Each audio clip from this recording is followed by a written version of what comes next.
મોરબીના આમરણ ગામે પાસની સૌરાષ્ટ્ર ઝોનની બેઠક યોજાઈ, જેમાં હાર્દિક પટેલની સૂચક ગેરહાજરી આંખે ઉડીને વળગી। લોકસભાની ચૂંટણીમાં પાસનું કેવું સ્ટેન્ડ રહેશે તે મુદ્દે યોજાયેલી આ મીટિંગમાં લોકસભાની ચૂંટણીમાં પાસ ભાજપ વિરુદ્ધ પ્રચાર કરશે તેવો નિર્ણય લેવામાં આવ્યો હતો અને ગુજરાતની 26 સીટો પર ભાજપને હરાવવા પાસ મેદાને પડશે તેવો લલકાર કરવામાં આવ્યો હતો।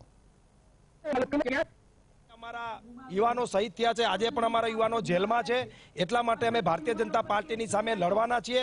आजे खेडूतोना पण पाक वीमाथी लई अने घणा बधा पाणीना प्रश्नो छे, ए पण आ सरकारे पूर्ण नथी करी।